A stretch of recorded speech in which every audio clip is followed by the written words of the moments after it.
प्रथम महिला कांग्रेस अध्यक्ष बनी सरोजनी नायडू का राजनीतिक व्यक्तित्व दिन प्रतिदिन मजबूत होता जा रहा था।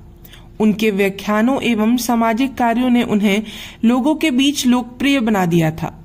वे जिधर जाती उन्हें सुनने के लिए लोगों की भीड़ उमड़ पड़ती। उनके बढ़ते प्रभाव से तत्कालीन नेतागण परिचित थे। इसलिए सन 1924 में बेलगांव में होने वाले कांग्रेस अधिवेशन के लिए उनके नाम का समर्थन किया गया। लेकिन बाद में इस अधिवेशन की अध्यक्षता गांधी जी ने की थी। कांग्रेस का अगला अधिवेशन कानपुर में होना था।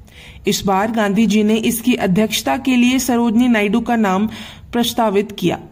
इस संदर्भ में उनका कथन था, वे कांग्रेस की ही नहीं वरन देश की राजनीति का एक मजबूत स्तंभ है। उनका व्यक्तित्व देश की सीमाओं को लांघते हुए अंतर्राष्ट्रीय स्तर पर पहुंच चुका है। हमारा प्रभाव पुरुषों तक सीमित है, लेकिन वे उनके साथ साथ उनके घर की महिलाओं में भी एक मित्र की तरह घुली मिली हुई हैं। इस दृष्टि से वे हमसे भी एक कदम आगे हैं। मुझे विश्वास है कि उनकी अध्यक्षता में कांग्रेस एक नई परिपाटी को जन्म देगी, जिसमें महिलाओं को पुरुषों के समान अधिकार एवं सम्मान प्राप्त होगा। उनके नेतृत्व में पुराने विचारों का नई पद्धति से नवीकरण होगा। प्रस्ताव सर्वसम्मति से स्वीकार कर लिया गया। इस प्रकार सरोजनी नायडू कानपुर अधिवेशन की अध्यक्ष मनोनीत हुई। कांग्रेस के इतिहास में वे प्रथम महिला थी जिन्हें अध्यक्ष बनने का गौरव प्राप्त हुआ। उनकी इस उपलब्धि ने राजनीति के क्षेत्र में भी नारी की सर्वोच्चता सिद्ध कर दी थी। प्रथम अध्यक्षीय भाषण। निर्धारित दिन अधिवेशन आरंभ हुआ। अध्यक्ष होने के कारण सरोजनी नायडू को अपने अध्यक्षीय भाषण में कांग्रेस की भावी नीतियों, कार्यों और योजनाओं की रूपरेखा स्पष्ट करनी थी। नपे तुले कदमों से वे मंच पर चढ़ी। तालियों की गड़गड़ाहट से उनका स्वागत किया गया।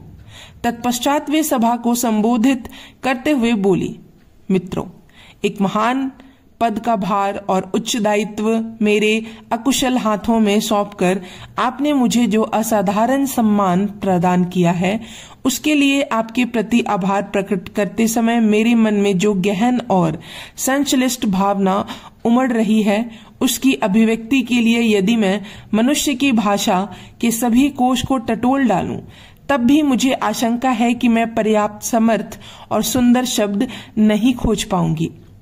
मुझे इस बात की पूरी चेतना है कि आपने मुझे अपना सर्वाधिक बहुमूल्य उपहार केवल उस सामान्य सेवा के बदले ही नहीं दिया जिसका सौभाग्य मुझे स्वदेश और विदेश में मिला है, वरन भारतीय नारीत्व के प्रति उदारतापूर्ण सम्मान और राष्ट्र के लौकिक व आध्यात्मिक परिषदों में उसके विहित स्थान की निष्ठापूर्ण मान्यता के प्रतीक के रूप में भी भेंट किया है।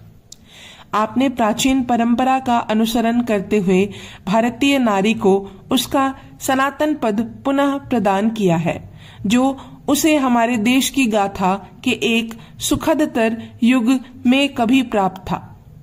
वह अपने देश की पाकशाला की अग्नि, यज्ञशाला की अग्नि और मार्गदर्शक ज्योति की अग्नि की प्रतीक और संरक्षिका थी।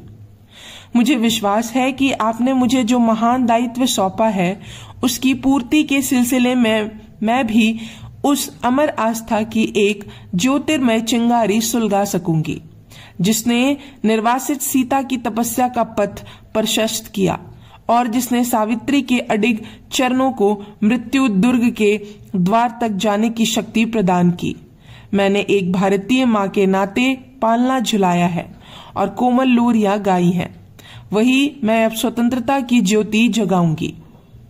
अपने उद्देश्य को स्पष्ट करते हुए उन्होंने आगे कहा था, मेरा कार्यक्रम एक स्त्रीय योचित अत्यंत मध्यम कोटि का घरेलू कार्यक्रम है। उसका प्रयोजन केवल यहाँ है कि भारत माँ को उसका सही पद प्राप्त हो, अर्थात वह अपने घर की सर्वोच्च स्वामिनी, अपने विराट संसाधनों की एकमात्र संरक्षिका तथा अपनी सत्कार भावना की एकमात्र वितरक बने।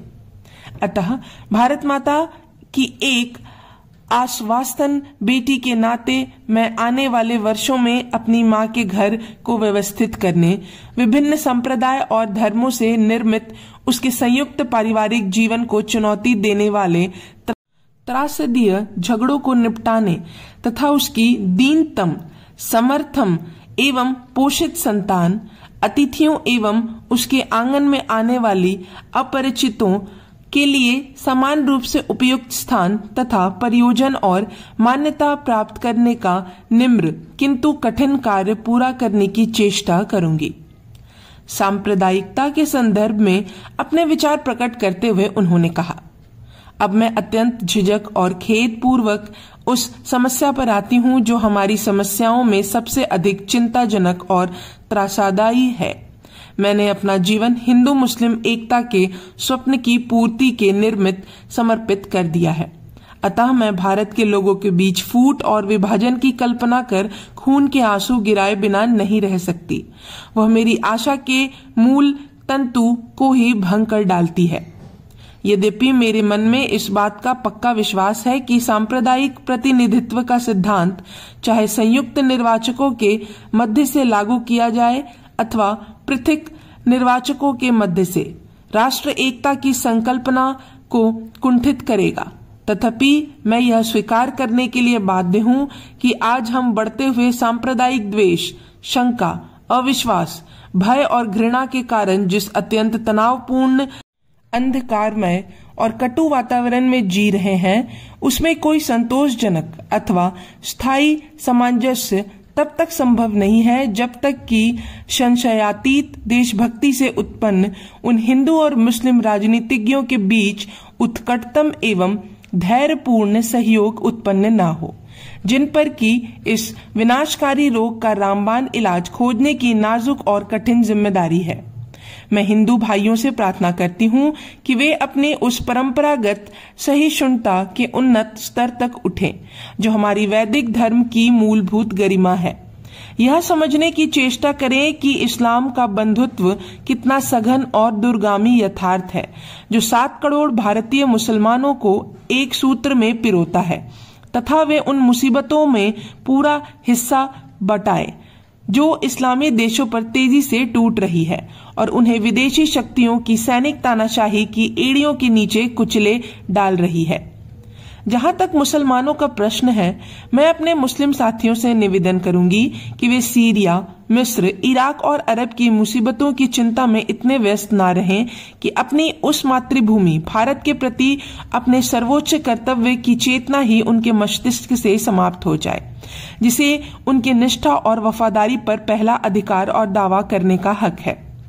यदि हिंदू और मुस्लिम पारस्परिक सहनशीलता के दैव्य गुण का अभ्यास करें और एक दूसरे के धर्म कर्म उपासना में विवेकहीन बाधाएं डालने की अंतपूर्ण कार्यवाहियों के बिना एक दूसरे के जीवन को पूर्ण स्वतंत्रता प्रदान करना सीख लें, यदि वे एक दूसरे के धर्म के सौंदर्य और एक दूसरे की सभ्यता के वैभव का सम्मान करना सीख